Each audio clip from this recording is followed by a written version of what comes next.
L'appel téléphonique est arrivé le 10 décembre, exactement 2 semaines avant le dîner du réveillon de Noël dans la propriété de mes parents à Greenwich, dans le Connecticut. Rachel, il faut qu'on parle des fêtes, a dit maman, sa voix portant ce ton particulier qu'elle réservait aux conversations inconfortables. Ni en colère, ni triste, juste diplomatique. J'étais dans mon bureau à ce moment-là, en train d'examiner les projections du 3e trimestre pour les entreprises clientes de ma société. J'ai posé mon stylo. Qu'est-ce qui ne va pas? Rien ne va pas, ma chérie. C'est juste que cette année est spéciale. Ta cousine Jessica amène son fiancé, Bradford Ashworth III, au dîner du réveillon de Noël. Elle a fait une pause. Les Ashworth sont de la vieille fortune, Rachel. Le grand-père de Bradford a fondé Ashworth Industries. Sa famille figure dans le bottin mondain depuis 1927. J'ai attendu. Jessica est très nerveuse à l'idée de faire bonne impression auprès de sa famille, et les parents de Bradford se joindront également à nous. C'est essentiellement un dîner de fusion familiale avant le mariage. Nouvelle pause. Ta tante Caroline pense qu'il serait préférable de garder les choses simples. Juste la famille proche qui peut témoigner du succès et du rang de la famille. Je suis de la famille proche, maman. Bien sûr que tu le es. Ma chérie. Mais tu dois comprendre que la famille de Bradford évolue dans des cercles très particuliers. La vieille fortune a des attentes différentes. Jessica craint que la présence de quelqu'un qui a encore du mal à faire sa place n'envoie le mauvais message sur le statut de notre famille. Les mots ont fait mouche, exactement comme prévu. Quelqu'un qui a encore du mal à faire sa place. C'est ainsi que ma famille me qualifiait depuis 8 ans. J'avais été diplômé du MIT avec un diplôme en informatique. J'avais commencé à travailler dans une petite start-up technologique à Boston. Je vivais dans un appartement modeste à Cambridge. Je conduisais une Honda Civic vieille de 10 ans. Je portais des vêtements de chez Target. Pour ma famille, mon père gestionnaire de fonds spéculatifs, ma mère mondaine, mon frère avocat d'affaires et ma sœur médecin, j'avais l'air d'un échec. La parente embarrassante qui avait choisi la mauvaise voie. Ce qu'ils ne savaient pas, c'est que la petite start-up technologique que j'avais rejointe en 2015 était une entreprise que j'avais cofondée avec 2 camarades de classe du MIT. Une société appelée Novice Analytics qui se spécialisait dans les solutions de sécurité des données d'entreprise basées sur l'IA. Ce qu'ils ne savaient pas, c'est que je possédais 31% de l'entreprise. Ce qu'ils ne savaient pas, c'est que Novice Analytics venait de clôturer une levée de fonds de série D de 340 millions de dollars en octobre, valorisant l'entreprise à 1,8 milliard de dollars. Ce qu'ils ne savaient pas, c'est que ma participation personnelle valait désormais environ 558 millions de dollars. Ce qu'ils ne savaient pas, c'est que Forbes suivait notre croissance depuis 18 mois et m'avait programmé pour une interview portrait dans leur numéro, 31h30, qui paraîtrait le matin de Noël. J'avais tout gardé sous silence pour des raisons stratégiques. Au début, je voulais construire quelque chose sans la pression ou l'ingérence de ma famille. Mon père avait des idées très précises sur les carrières acceptables, la finance, le droit, la médecine. La technologie et l'entrepreneuriat n'étaient pas sur la liste. Au fur et à mesure que Novice grandissait, j'ai maintenu le silence pour tester quelque chose. Je voulais voir si ma famille m'apprécierait pour ce que j'étais plutôt que pour ce que j'avais accompli. Je voulais voir s'ils répondraient présents pour moi quand je semblerais n'avoir rien. Ils ne l'ont pas fait. Chaque réunion de famille devenait une représentation de cruauté désinvolte. Mon frère Derek demandait d'une voix forte, toujours dans cette petite start-up? Ma sœur Amanda oubliait de m'inclure dans les photos de famille. Mon père soupirait bruyamment chaque fois que je parlais, et ma mère souriait d'un air d'excuse et disait des choses comme « Rachel se cherche encore ». Maintenant, apparemment, j'étais devenue trop embarrassante pour assister à Noël. Donc, vous annulez mon invitation, ai-je dit calmement. Nous n'annulons pas ton invitation. Ma chérie. Nous te demandons juste de comprendre que ce dîner en particulier est très important pour l'avenir de Jessica. Toute la trajectoire de sa vie dépend de cette relation avec la famille Ashworth. Nous ne pouvons rien risquer qui pourrait compromettre cela. Rien de tel que moi. Rachel, s'il te plaît, ne sois pas dramatique. Nous ferons quelque chose de spécial, juste toi et moi. Après les fêtes, nous pourrons déjeuner dans ce petit café que tu aimes bien à Cambridge. Ce petit café était en fait un restaurant étoilé au guide Michelin où j'avais organisé le dîner d'annonce de notre série C. Mais maman ne s'était jamais assez intéressée à ma vie pour le savoir. C'est bon, maman. Je comprends.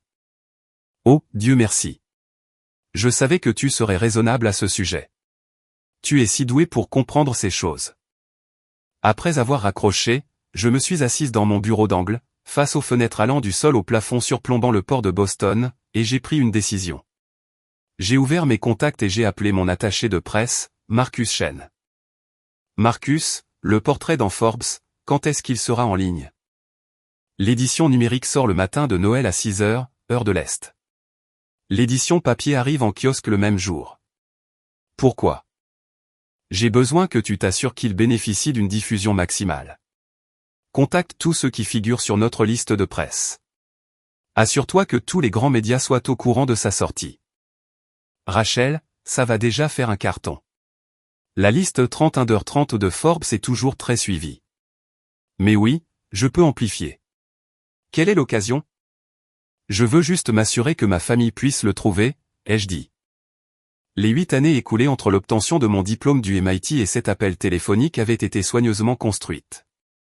J'avais rencontré mes cofondateurs, David Park et Jennifer Wu, lors de notre 3e année d'études. Nous travaillions tous sur différents aspects de la recherche en cybersécurité. Jennifer était brillante avec les algorithmes de cryptage. David pouvait repérer les vulnérabilités de n'importe quel système en quelques minutes. Je me spécialisais dans les applications d'apprentissage automatique pour la détection des menaces. Nous avions lancé Novice Analytics dans l'appartement en sous-sol de Jennifer avec 47 000 $ que nous avions rassemblés grâce à nos économies de stage d'été et à une petite subvention du programme d'entrepreneuriat du MIT. Notre premier produit était brut mais fonctionnel, un système d'IA capable d'apprendre le comportement normal d'un réseau et de signaler les anomalies en temps réel. Nous l'avions vendu à 3 petites entreprises au cours de notre première année pour un chiffre d'affaires total de 180 000 $. Ma famille pensait que je travaillais comme développeuse junior dans une entreprise technologique. Je gardais délibérément mon explication vague, je fais du développement de logiciels de sécurité. Techniquement vrai. Année 2, nous avons décroché notre premier gros client, une banque régionale qui voulait une meilleure détection des fraudes. Le chiffre d'affaires a atteint 1,2 million de $. Nous avons embauché nos 5 premiers employés. Ma famille m'a demandé pourquoi je n'avais pas encore un plus bel appartement. Année 3, nous avons développé notre produit phare. Un système d'apprentissage autonome de détection des menaces qui pouvait prédire les attaques avant qu'elles ne se produisent. Nous l'avons appelé Sentinel. Une entreprise de soins de santé du Fortune 500 a acheté une licence d'entreprise pour 8 millions de $. J'ai acheté une voiture d'occasion plus récente, une Toyota Camry 2015. Mon père m'a demandé pourquoi je ne conduisais pas une BMW comme mon frère et ma sœur. Année 4, Sentinel est devenu viral dans les cercles de la sécurité d'entreprise. Nous avons signé 12 contrats majeurs totalisant 64 millions de $. Nous avons levé notre série A de 12,5 millions de $ auprès d'une société de capital risque respectée. J'ai déménagé dans un plus bel appartement à Cambridge, avec 2 chambres au lieu d'une. Ma mère m'a demandé quand j'achèterais une vraie maison comme Amanda l'avait fait. Année 5, nous nous sommes développés à l'international. Bureau à Londres, Singapour et Sydney. Le chiffre d'affaires a atteint 180 millions de $. La levée de fonds de série B a rapporté 95 millions de $ pour une valorisation de 620 millions de $. J'ai acheté un petit appartement près du MIT. Rien de tape à accent grave-l'œil, juste confortable. Mon frère m'a demandé si j'avais besoin d'argent pour un acompte sur un « vrai » logement. Année 6, nous sommes devenus la référence de l'industrie. Si vous étiez une grande entreprise gérant des données sensibles, vous utilisiez Novice Analytics. Notre liste de clients comprenait 47 entreprises du Fortune 500. Chiffre d'affaires, 340 millions de $. Série C, 180 millions de $ pour une valorisation de 1,1 milliard de $. Nous étions devenus une licorne. Je portais les mêmes vêtements de chez Target au dîner de famille. Année 7, expansion dans les contrats gouvernementaux. Département de la Défense, département de la Sécurité intérieure, Réserve fédérale. Le chiffre d'affaires a dépassé 500 millions de $. L'entreprise que tout le monde surveillait dans la tech. Je conduisais toujours la Camry. Année 8, octobre 2023, clôture de la série des 340 millions de $ pour une valorisation de 1,8 milliard de $. Nous préparions des discussions pour une introduction en bourse en 2024. Forbes m'a contacté pour le portrait du 31h30 et ma famille a annulé mon invitation à Noël parce que je les avais embarrassés. La belle ironie de la chose, c'était que j'avais délibérément conservé mon mode de vie modeste comme un test. Je voulais voir si ma famille aimait Rachel la personne, ou Rachel la réussite. Je voulais savoir s'ils répondraient présent quand je semblerais n'avoir rien. Chaque commentaire méprisant, chaque cruauté désinvolte, chaque invitation oubliée avait été notée, enregistrée, sauvegardée. Je ne cachais pas mon succès. Je regardais qui méritait de le partager. L'interview pour Forbes a eu lieu le 15 décembre, 5 jours après l'appel de ma mère. La journaliste, Catherine Morrison, m'a rencontré au siège de Novice. Nos bureaux occupaient 4 étages d'un bâtiment industriel rénové dans le quartier de Seaport à Boston. Briques apparentes, fenêtres allant du sol au plafond, espace de travail collaboratif. Nous employions 340 personnes. C'est remarquable, a déclaré Catherine en regardant autour de l'espace de travail principal. Quel âge avez-vous ? 29 ans. J'en aurai 30 en mars. Et vous avez construit tout cela en 8 ans. Avec mes cofondateurs, oui. L'interview a duré 3 heures. Catherine m'a posé des questions sur la technologie, les levées de fonds, les acquisitions de clients. Elle a posé des questions sur les défis que nous avions relevés, les erreurs que nous avions commises, les leçons que nous avions apprises. Puis elle m'a interrogé sur ma famille. Vos informations de base indiquent que vous venez de Greenwich, dans le Connecticut. C'est le territoire de la vieille fortune. Votre famille a-t-elle soutenu votre parcours entrepreneurial ? J'ai fait une pause. C'était le moment. Je pouvais mentir. Je pouvais détourner la conversation.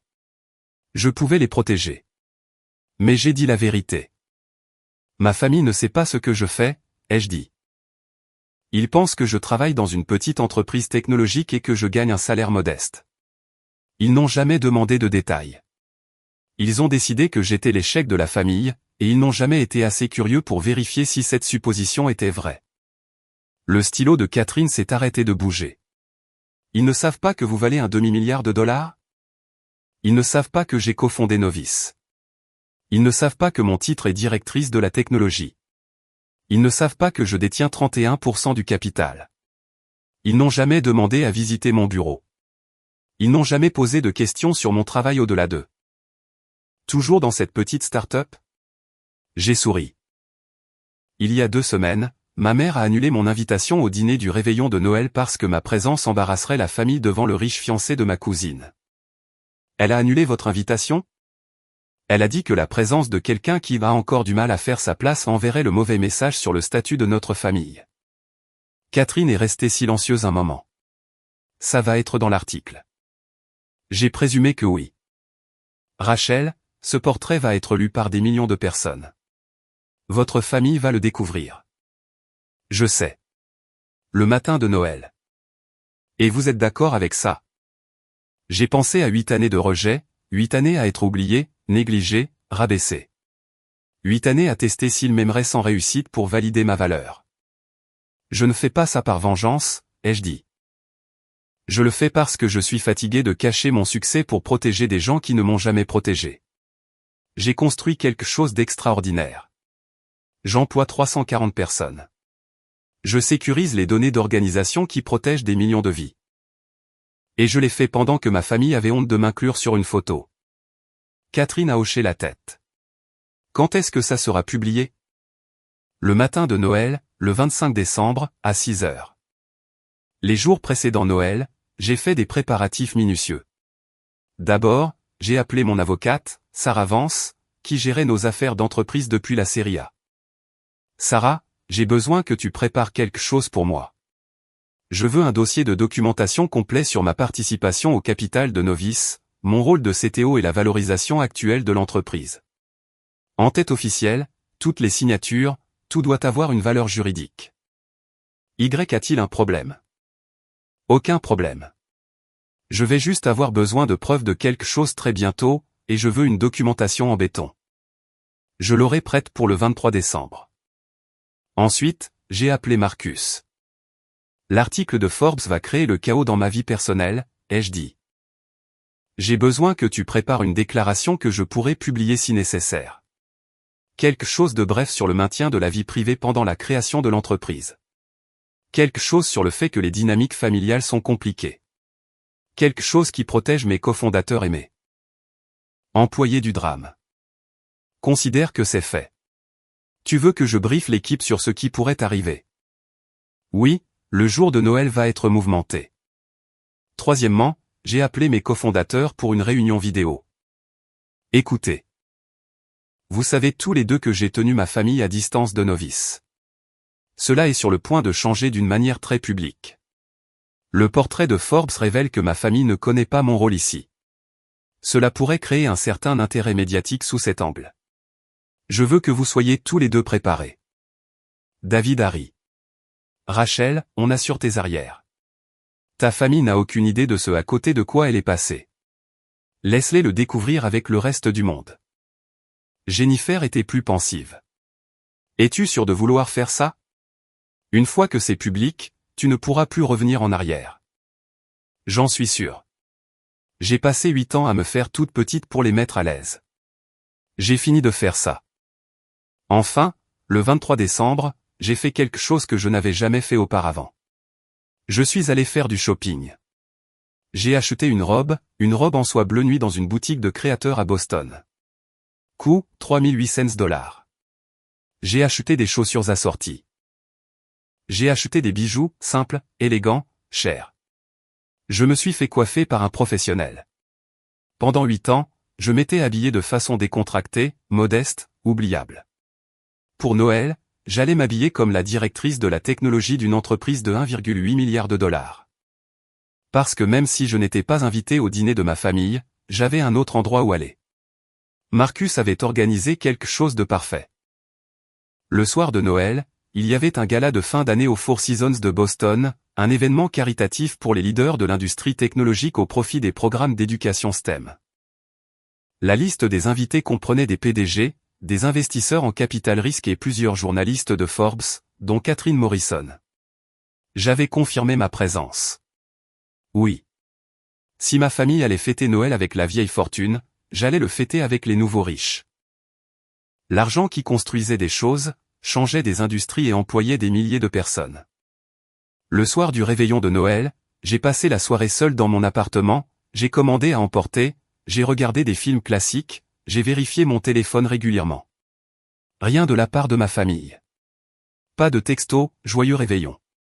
Pas de message, tu nous manques. Aucune reconnaissance du tout. À minuit, j'ai vérifié le site de Forbes. L'article n'était pas encore en ligne. Encore 6 heures. Je suis allé me coucher. Mon téléphone a commencé à vibrer à 6h02. L'édition numérique de Forbes avait été mise en ligne à 6 heures. Exactement comme prévu. À 6h02, les notifications tombaient déjà en cascade. LinkedIn, 47 nouvelles demandes de connexion. Email, 83 nouveaux messages. Sur Twitter, mes mentions explosaient. Des SMS de collègues, félicitations, pourquoi tu ne nous l'as pas dit, bon sang, Rachel. J'ai fait du café et j'ai ouvert l'article de Forbes sur mon ordinateur portable. Le titre disait, la milliardaire secrète. Comment Rachel Morrison a bâti un empire de 1,8 milliard pendant que sa famille pensait qu'elle échouait. La photo était parfaite. Moi dans nos bureaux, debout devant les fenêtres allant du sol au plafond surplombant le port de Boston, portant ma tenue modeste habituelle, souriant calmement. Le contraste entre l'apparence humble et la toile de fond à $1 milliard était saisissant. L'article de Catherine était brillant. Elle détaillait l'ascension de Novice, notre technologie, notre liste de clients, nos levées de fonds. Elle incluait des citations de nos investisseurs, de nos clients, et même de David et Jennifer. Et puis, vers le 12e paragraphe, elle avait inclus l'histoire de ma famille. Morrison est issu d'un milieu aisé. Son père est un gestionnaire de fonds spéculatifs prospère à Greenwich, dans le Connecticut. Son frère et sa sœur sont établis dans le droit et la médecine. Mais sa famille ne connaît pas son succès. Ils pensent que je travaille dans une petite entreprise technologique, a expliqué Morrison. Ils ont décidé que j'étais l'échec de la famille. Et ils n'ont jamais été assez curieux pour vérifier si c'était vrai. 2 semaines avant cette interview, la mère de Morrison a annulé son invitation au dîner du réveillon de Noël de la famille, expliquant que sa présence embarrasserait la famille devant des proches apportant de riches relations au rassemblement. La présence de quelqu'un qui a encore du mal à faire sa place enverrait le mauvais message, aurait dit sa mère. Morrison, dont la valeur nette personnelle dépasse les 550 millions de dollars, a pris la nouvelle calmement. J'ai passé 8 ans à tester si ma famille m'apprécierait sans réussite pour valider ma valeur, a-t-elle dit. Ils ne l'ont pas fait. L'article continuait avec des détails commerciaux, des aperçus technologiques et des projections futures. Mais cette section, ces 3 paragraphes, étaient déjà capturés et partagés sur les réseaux sociaux. À 7 heures, Rachel Morrison était en tendance sur Twitter. À 8 heures, mon téléphone a sonné. J'ai laissé aller sur la messagerie vocale. Il a sonné de nouveau immédiatement. Puis un message vocal, Derek a appelé, Amanda a appelé, tante Caroline a appelé. J'ai éteint mon téléphone et je suis allé courir. À mon retour à 10 heures, j'ai rallumé mon téléphone. 127 appels en absence. 286 SMS. Je les ai fait défiler. Maman, 6h15, Rachel, appelle-moi immédiatement. Maman, 6h22, Rachel, ce n'est pas drôle. Appelle-moi tout de suite. Maman, 6h45, tout le monde me parle de Forbes. Je ne comprends pas ce qui se passe. Papa, 7h03, Rachel, il faut qu'on parle de cet article. Appelle-moi. Derek, 7h18, c'est quoi ce bordel, Rachel? Amanda, 7h34, est-ce que c'est vrai? Es-tu vraiment milliardaire? Tante Caroline, 8h12, Jessica est dévastée. Les Ashworth ont vu l'article. Il faut qu'on parle. J'ai refait du café. J'ai vérifié les réseaux sociaux. L'histoire était devenue complètement virale. Le Twitter de la tech célébrait la nouvelle. Les journalistes économiques demandaient des interviews. Mon LinkedIn avait planté sous le poids des demandes de connexion. Et puis, à 11h30, ma sonnette a retenti. J'ai regardé la caméra de sécurité. Toute ma famille se tenait dans le couloir. Maman, papa, Derek, Amanda, tous habillés dans leurs beaux vêtements de Noël, ayant clairement quitté leur fête pour conduire jusqu'à Cambridge. J'ai ouvert la porte. Rachel. Maman s'est précipitée en avant, les bras tendus pour m'enlacer. J'ai reculé. Joyeux Noël. Joyeux Noël, ma chérie. Il fallait qu'on vienne te voir immédiatement quand on a vu l'article de Forbes. On n'y croyait pas. Pourquoi tu ne nous l'as pas dit? Ils se sont entassés dans mon modeste appartement. Le même appartement qu'Amanda avait un jour qualifié de déprimant. Le même endroit que Derek m'avait proposé d'améliorer avec son aide. Papa me fixait comme s'il ne m'avait jamais vu auparavant. Rachel, cet article dit que tu possèdes 31% d'une entreprise qui vaut 1,8 milliard de dollars. C'est exact. Il dit que tu es la directrice de la technologie. Exact. Il dit que ta valeur nette personnelle est supérieure à 550 millions de dollars. Environ 558 millions de dollars à la clôture de la série D. Oui. Et tu ne nous l'as jamais dit? La voix de maman était blessée. À ta propre famille. Je l'ai regardé calmement. Tu as annulé mon invitation à Noël il y a 2 semaines parce que j'allais t'embarrasser. C'était avant de savoir. Exactement. Le silence qui a suivi était assourdissant. Derek l'a brisé. Rachel, allez. Tu dois comprendre comment ça se présente. Tu as fait semblant d'être pauvre pendant 8 ans. J'ai vécu modestement. Il y a une différence. Je n'ai jamais menti sur quoi que ce soit. Je vous ai dit que je travaillais dans la sécurité technologique. Je vous ai dit que je m'en sortais bien. Aucun de vous n'a jamais demandé de détails. Tu cachais délibérément ton succès, a dit Amanda. Je testais si vous m'apprécieriez sans lui. Ce n'est pas juste, a protesté maman. Tu ne peux pas tester ta propre famille comme ça. J'ai sorti mon téléphone et ouvert mes photos. Décembre 2019, la fête d'anniversaire de Derek. J'ai demandé si je pouvais amener mon associé pour vous la présenter. Vous avez dit, et je cite, « Gardons ça en famille seulement. Nous n'avons pas besoin de tes amis du travail ici. » Cet associé était Jennifer Wu, ma cofondatrice. Elle pèse aujourd'hui 590 millions de dollars. J'ai fait défiler. Juin 2020, la remise des diplômes de médecine d'Amanda. J'ai mentionné que je venais de signer un gros contrat et que je voulais le fêter avec vous. Papa a dit, c'est bien. Ma chérie. Et a changé de sujet pour parler des offres d'internat d'Amanda. Ce contrat était de 8 millions de dollars avec une entreprise du Fortune 100. J'ai encore fait défiler. Novembre 2021, Thanksgiving. J'ai essayé d'expliquer ce que faisait mon entreprise. Maman m'a interrompu pour interroger Derek sur sa dernière affaire. Tu m'as littéralement arrêté au milieu de ma phrase pour parler du travail de Derek à la place. Nous ne savions pas que c'était important, a dit maman. Tu n'as pas demandé si c'était important. Tu as supposé que ça ne l'était pas. Tu as supposé que je ne l'étais pas. La voix de papa était calme. Rachel, nous avons fait des erreurs, mais tu es notre fille. Nous t'aimons. Vous aimez la fille qui vaut 558 millions de dollars. Il y a 2 semaines, vous ne m'aimiez pas assez pour m'inclure au dîner de Noël. C'était un malentendu, a dit tante Caroline en s'avançant. Elle était restée silencieuse jusqu'à présent. Jessica était nerveuse à propos des Ashworth, et nous avons pensé. Vous avez pensé que la présence de votre pauvre parente en difficulté vous embarrasserait. Vous aviez raison. Vous devriez être embarrassé. Pas à cause de moi. À cause de la façon dont vous m'avez traité. Amanda pleurait maintenant. Rachel, s'il te plaît. Tu es notre sœur. J'ai toujours été votre sœur. Ma valeur nette ne change rien à cela, mais c'est apparemment la seule chose qui me rende digne d'être incluse. Mon téléphone a vibré. Un SMS de Marcus. Le Wall Street Journal veut une interview. CNN te veut pour demain. Bloomberg demande une déclaration. Dois-je programmer ça?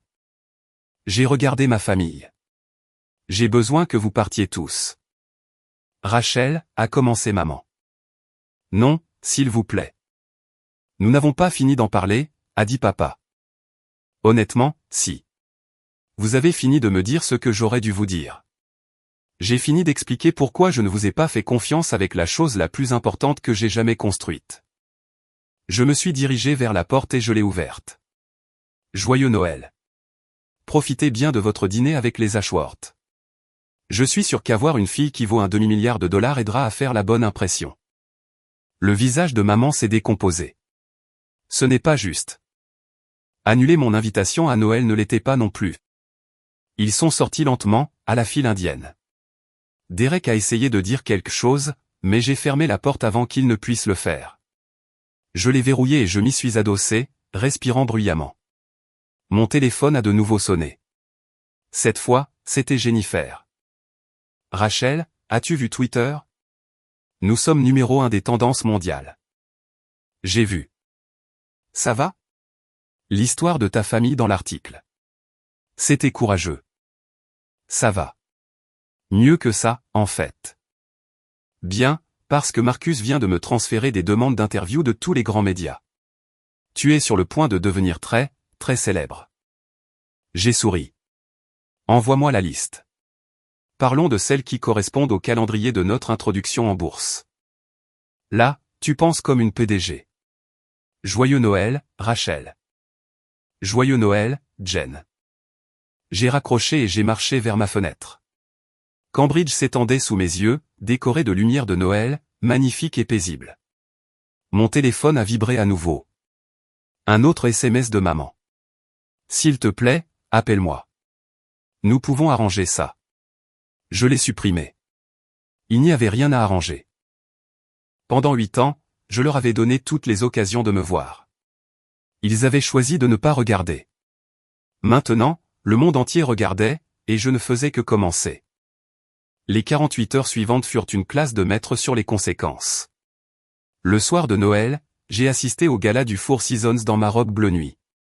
Au moment où je suis entré, l'atmosphère de la pièce a changé. Les gens qui circulaient se sont arrêtés. Les conversations se sont interrompues. Catherine Morrison s'est approchée immédiatement, une coupe de champagne à la main. Rachel, vous êtes superbe. Comment tenez-vous le coup? Mieux que prévu. Votre famille s'est pointée à ma porte ce matin. Tous. Et je les ai renvoyés. Elle a souri. Bien joué. Venez. Il y a des gens qui meurent d'envie de vous rencontrer. Elle m'a présenté à des investisseurs en capital risque qui courtisaient Novice depuis des années, à des PDG qui voulaient discuter de partenariats, à des journalistes demandant des interviews. J'ai passé 3 heures à faire du réseautage avec des gens qui valorisaient ce que j'avais construit, et non qui était ma famille. À un moment donné, je me suis retrouvé à parler avec Margaret Chin, la PDG d'une entreprise technologique du Fortune 50 et l'une des femmes les plus puissantes du monde des affaires. J'ai lu votre portrait dans Forbes ce matin, m'a-t-elle dit. La partie sur votre famille. Il fallait du courage. C'était juste de l'honnêteté. L'honnêteté, c'est du courage dans un monde qui préfère les jolis mensonges. Elle a fait une pause. Mes parents ne m'ont pas adressé la parole pendant 2 ans après que j'ai abandonné mes études de médecine pour créer ma première entreprise. Ils pensaient que je gâchais ma vie. Maintenant, ils disent à tout le monde qu'ils ont toujours su que je réussirais. Qu'avez-vous fait? Je suis resté performante et je suis resté honnête sur mon parcours. Finalement, soit ils acceptent la réalité, soit ils ne l'acceptent pas. Mais vous ne pouvez pas bâtir un empire en portant des gens qui ne croient pas en vous. Cette conversation est restée gravée en moi. Le 26 décembre, l'histoire a explosé encore plus.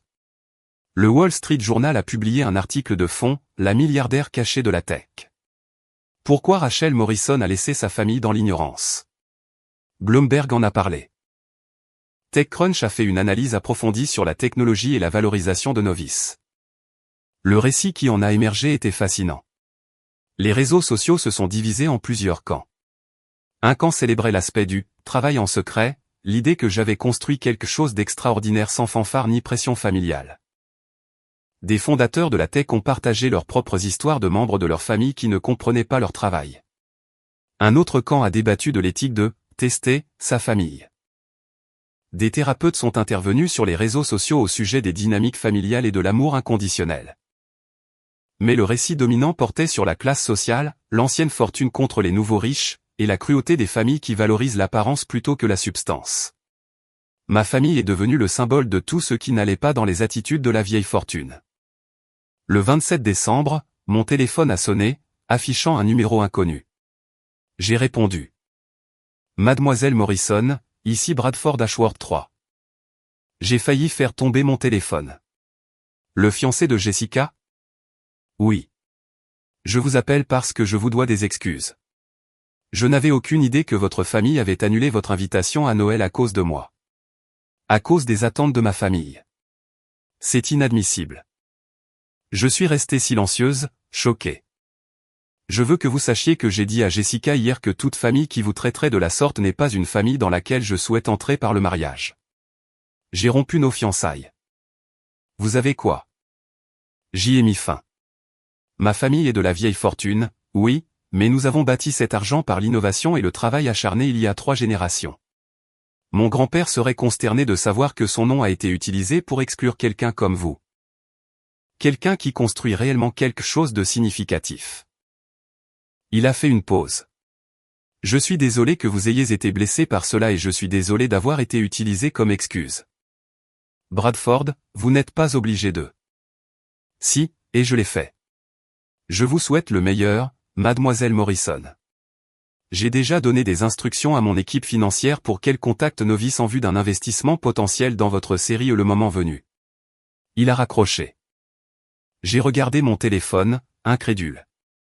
30 minutes plus tard, mon téléphone a explosé d'appels des membres de ma famille. Tante Caroline, qu'est-ce que tu as fait? Bradford a rompu les fiançailles. Maman, Jessica est dévastée. Elle dit que tu as ruiné sa vie. Derek, Rachel, tu dois réparer ça. Appelle Bradford et explique-lui. J'ai de nouveau éteint mon téléphone. Je n'avais pas ruiné la vie de Jessica. Elle avait ruiné ses propres fiançailles en faisant partie d'une famille qui excluait les gens sur la base de leur richesse perçue. Bradford Ashworth 3, malgré son pédigré de vieille fortune, avait plus d'intégrité que toute ma famille réunie. Le 28 décembre, j'ai reçu une lettre par coursier. Elle venait de mon père, écrite à la main sur son papier à lettres personnelles. Rachel, j'ai passé 3 jours à essayer de comprendre comment nous en sommes arrivés là. J'ai lu l'article de Forbes 17 fois. J'ai lu chaque commentaire, chaque article d'opinion. Chaque discussion sur les réseaux sociaux concernant notre famille. Je veux te dire que nous ne voulions pas te faire de mal. Je veux te dire que nous t'avons toujours aimé. Je veux te dire que nous n'avions simplement pas compris. Mais ce seraient des excuses. La vérité, c'est que nous avons valorisé la réussite plutôt que le caractère. Nous avons valorisé l'apparence plutôt que la substance. Nous avons valorisé ce que tu pouvais faire pour l'image de la famille plutôt que la personne que tu étais. Ta mère est dévastée. Ton frère et ta sœur sont confus et blessés. Ta tante est furieuse de la rupture des fiançailles de Jessica. Mais aucun de leurs sentiments ne compte autant que ceux-ci. Tu avais raison. Tu as construit quelque chose d'extraordinaire pendant que nous te rejetions. Tu as fait tes preuves pendant que nous doutions de toi. Tu as réussi pendant que nous prédisions l'échec. Et quand ton succès est devenu public. Notre première pensée n'a pas été la fierté. Cela a été de voir comment nous pouvions en profiter. J'ai honte. Je ne m'attends pas au pardon. Je ne m'attends pas à une réconciliation. Je t'écris parce que tu mérites de savoir que je vois enfin ce que je ne pouvais pas voir auparavant. Tu n'avais pas besoin de nous pour réussir. Mais nous avions besoin de toi pour compter. Je suis désolé que nous t'ayons fait défaut. J'ai lu la lettre 3 fois. C'était la chose la plus honnête que mon père m'ait jamais dite. Cela ne changeait rien non plus. 6 mois plus tard, je me tenais à la bourse de New York, vêtu d'un tailleur bleu marine sur mesure, pour assister à l'introduction en bourse de Novice Analytics. Le prix de l'introduction a été fixé à $32 par action, valorisant l'entreprise à 4,2 milliards de dollars. Ma part valait désormais 1,3 milliard de dollars. Jennifer, David et moi avons sonné la cloche d'ouverture ensemble. Nos 340 employés ont applaudi depuis la salle des marchés. Nos investisseurs ont célébré. Nos clients ont envoyé des félicitations. Ma famille n'était pas là. Je les avais invités. En fait, j'avais envoyé des invitations formelles par l'intermédiaire de mon avocate en mars. Maman avait décliné par texto, nous ne voulons pas nous imposer dans ton moment professionnel. La vérité était plus simple. Ils avaient honte d'affronter le regard du public. Après que l'article de Forbes soit devenu viral, notre dynamique familiale était devenue une étude de cas dans les écoles de commerce, les cours de psychologie et les séances de thérapie familiale. Le cas de la famille Morrison était enseigné à la Harvard Business School comme un exemple de la façon dont les familles peuvent endommager leurs membres les plus performants par l'exclusion et le rejet. Ma mère ne pouvait pas assister à un déjeuner de charité à Greenwich sans que quelqu'un ne lui pose des questions sur cet article de Forbes. Mon père avait démissionné de 2 conseils d'administration lorsque les membres n'arrêtaient pas d'en parler. Derek et Amanda m'avaient tous deux contacté à plusieurs reprises. Derek s'était excusé sincèrement. Amanda avait envoyé de longs emails sur la thérapie familiale et la guérison. J'avais répondu poliment mais maintenu mes distances. La personne qui m'a le plus surprise a été Jessica.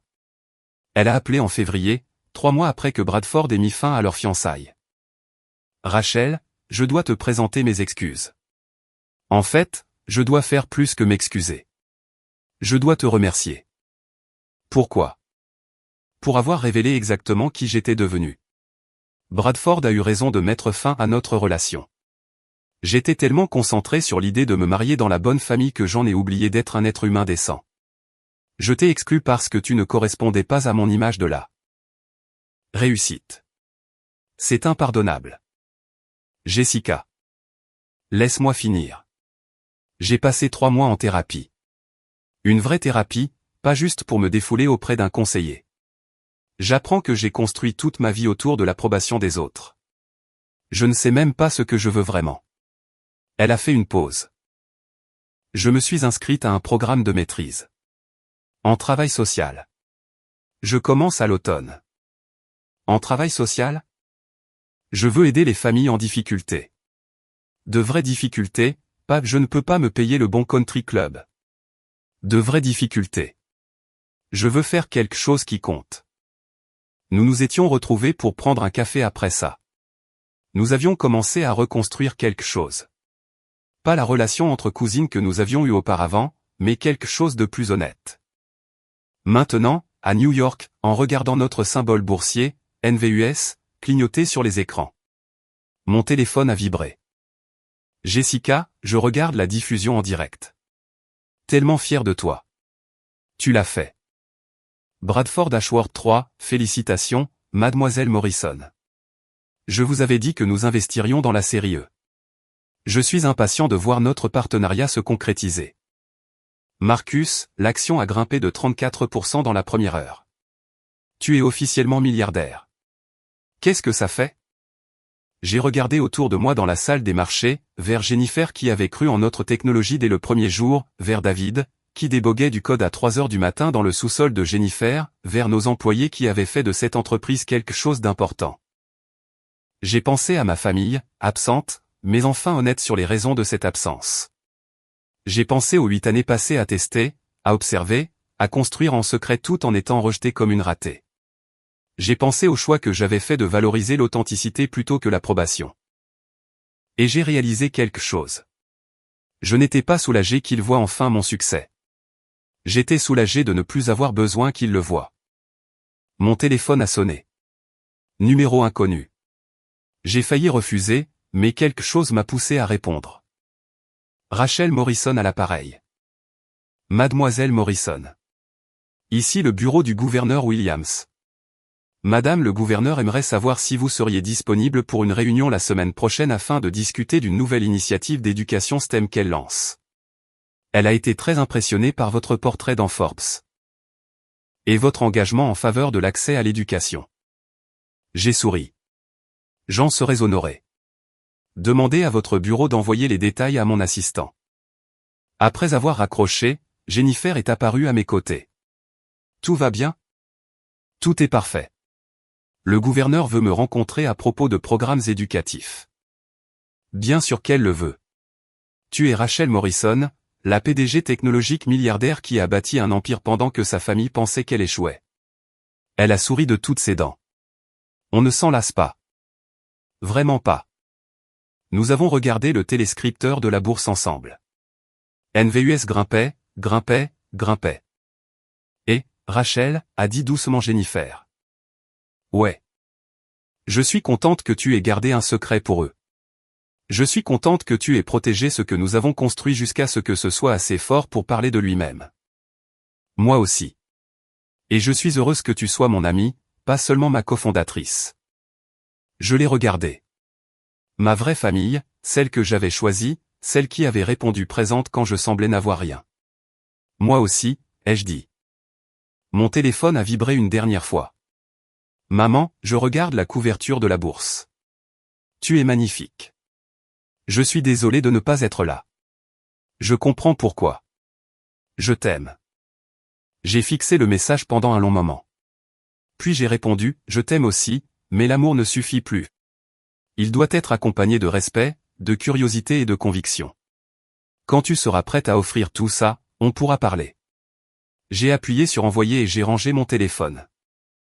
Le téléscripteur affichait NVUS à 43,50 $, en hausse de 36%. Jennifer a levé sa coupe de champagne. À novice. David est apparu avec son propre verre. À l'équipe. J'ai levé le mien. À la construction de choses qui comptent avec des gens qui ont cru en nous quand nous n'avions rien d'autre à offrir que notre potentiel. Nous avons trinqué. En dessous de nous, la salle des marchés vrombissait d'activité. Notre entreprise, notre création, notre preuve que le succès ne dépend pas d'où l'on vient ou de qui croit en nous. Il s'agit de ce que l'on construit quand personne ne regarde. Et j'avais construit quelque chose d'extraordinaire. La couverture de Forbes qui avait exposé la cruauté de ma famille était maintenant encadrée et accrochée dans le hall de notre bureau, non pas comme un trophée de vengeance, mais comme un rappel. Les personnes qui vous rejettent lorsque vous construisez sont rarement celles que vous souhaitez voir célébrer lorsque vous avez réussi. J'avais appris cette leçon à Noël, et je ne l'oublierai jamais.